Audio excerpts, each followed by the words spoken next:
Well, it's 2 days after the election, and yesterday I had a really hard time trying to pinpoint why I don't think I've ever felt more heartbroken and hopeless as I do now. There have been a lot of times in my life when I've been disappointed, when I've been depressed, when I've been angry, but I have never felt these things to the depth that I felt yesterday. But I gave it some thought and I think I figured it out. The reason I'm so heartbroken, destroyed, and absolutely disgusted with the results of this election is that it invalidates everything I have ever been taught about how I should live my life and everything I've tried to teach my kids. So it's an absolute betrayal to realize at 57 years of age that when it comes really down to it, over half of this country really doesn't value the notions of being kind, being generous, loving your neighbor, being accepting, having empathy, showing understanding, being truthful, being ethical in business, being sensible and level-headed, not being a bully, not being selfish, and not being a total asshole.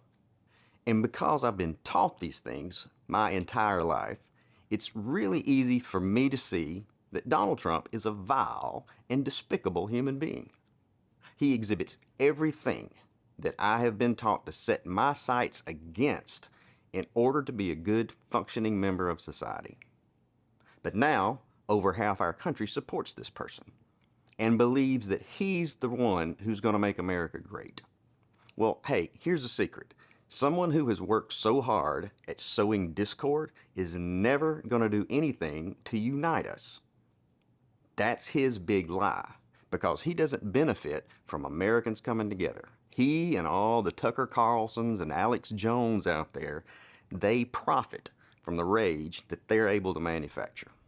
So don't tell me it's okay if we disagree, as if this is akin to our individual preferences for wine or toilet paper.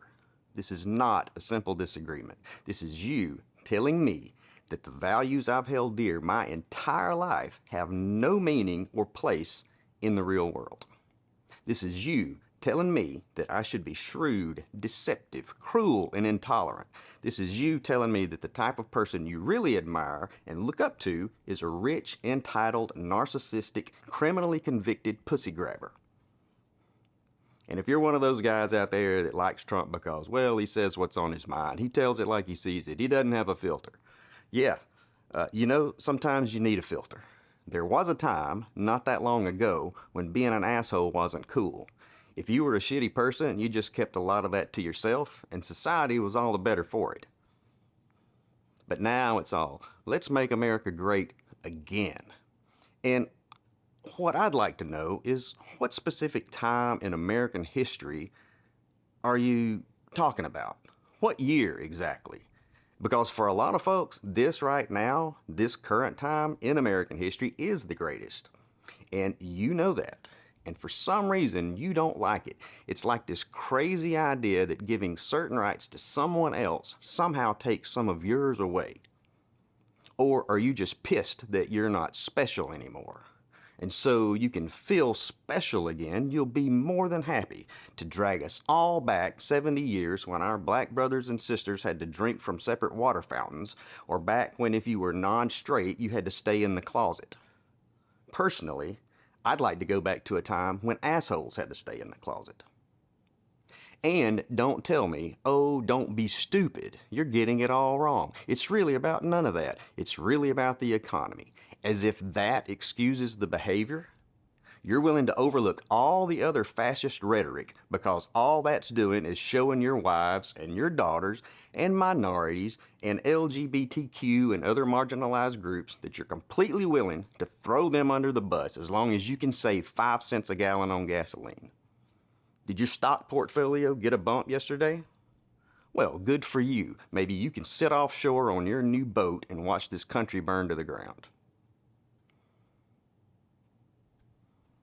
The reality is that as a country, we had the opportunity to take the high road, to stand for something higher than our basest instincts, to stand for equality and fairness, to stand for the overall good of everyone.